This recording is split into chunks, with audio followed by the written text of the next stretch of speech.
He must go rot in jail. I don't know him. I don't even care about serious national issues. You must ask me about. I've got nothing to do. When I speak, you all complain. When I keep quiet, you all complain. Breaking news. Julius Malema, Commander-in-Chief of the Economic Freedom Fighters, has spoken out about the ongoing saga involving businessman Vusimuzi cat Matlala. When reporters pressed him for comment, Malema said, "I don't know him. You take a petty gossip, and you come ask me. When I speak, you all complain. When I'm quiet, you all complain. Cat Matlala is dangerous and should be kept in jail where he belongs." Those few sentences set social media on fire and added new fuel to one of South Africa's most talked-about cases. In this video, we unpack what Malema meant, the background behind Matlala's situation, and what the latest reactions could mean for politics, justice, and public trust in the system. To understand how we got here, we need to look back. Vusimuzi Matlala first became a national headline after a violent incident linked to an attempted murder charge in 2023. The Alexander Magistrates Court denied him bail, and the Johannesburg High Court later dismissed his appeal, ruling that the interests of justice did not allow his release. Prosecutors said he was a flight risk and might intimidate witnesses. The defense insisted he had health problems and should be allowed to prepare his case from home.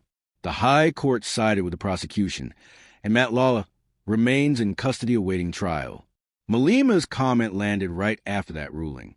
Known for his outspoken style, he has often criticized the justice system for being selective, but this time he appeared to back a tough stance. Saying Cat Matlala is dangerous implies strong confidence in the court's reasoning, yet also raises debate about whether political leaders should label an accused person before trial. Supporters saw it as Malema taking a firm line against violence and corruption. Critics said it sounded like he was passing judgment outside the courtroom. When a figure as influential as Julius Malema speaks, the words echo far beyond the press conference. They shape headlines, affect perceptions, and can even pressure institutions.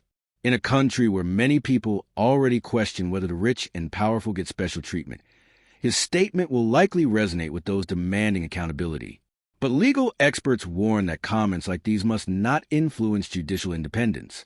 Courts decide on facts, not opinion, and justice must remain separate from politics. We should remember that the Matlala case has layers. Apart from the criminal charges, he has been linked in public reporting to networks of wealthy businessmen, sometimes described as cartels.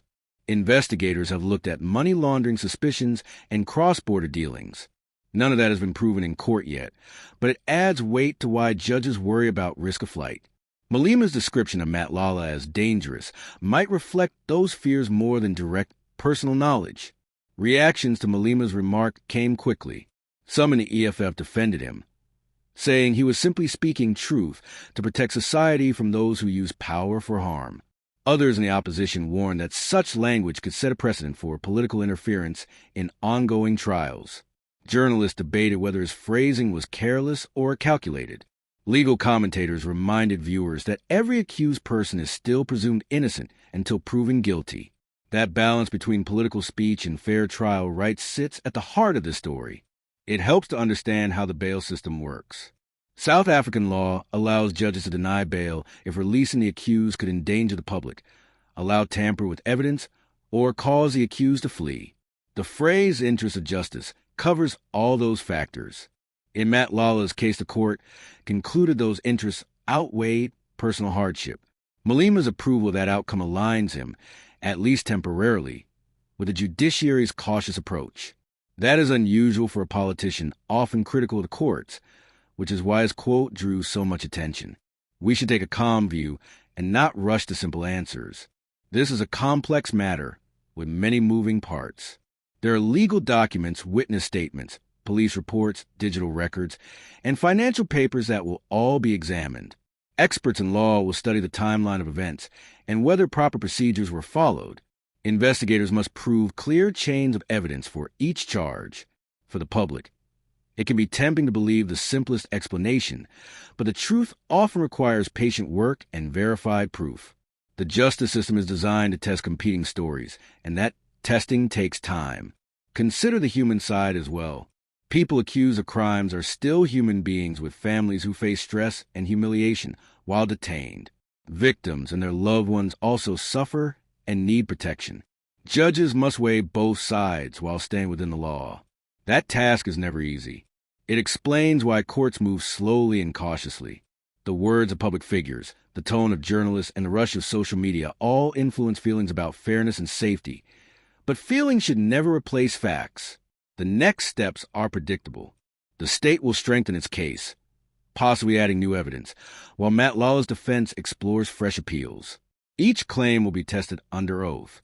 The eventual verdict will shape public confidence in our justice system and could set precedents for future high-profile trials. If the prosecution proves its case, it will reinforce the idea that influence cannot buy freedom. If it fails, many will question whether the process was politically motivated or rushed. Either way, it will spark debate about how justice operates in South Africa today. For viewers and citizens, the best response is patience and discernment. Follow credible news sources. Check official court documents, and be wary of viral clips or edited quotes. Responsible debate keeps democracy healthy. Emotional reactions and misinformation only deepen division. This case is not just about one man or one comment. It is about how a nation handles power, law, and accountability. Justice is a process, not a slogan. It moves slowly because it aims to be fair to all sides. The Matlala proceedings will continue to test our institutions and remind us why transparency and respect for due process matter more than loud voices. Leaders should speak carefully, media should report accurately, and the public should listen critically. Only then can South Africans be sure that justice, not politics or popularity, decides the outcome. If you found this breakdown useful, please subscribe and turn on notifications so you don't miss future updates on this unfolding story. Tell us in the comments below, do you agree with Julius Malema's statement that Cat Matlala is dangerous and should stay in jail, or do you think he went too far? Let's talk about it respectfully. Like and share this video to keep others informed, and stay tuned for our next detailed report on South Africa's biggest political and legal developments.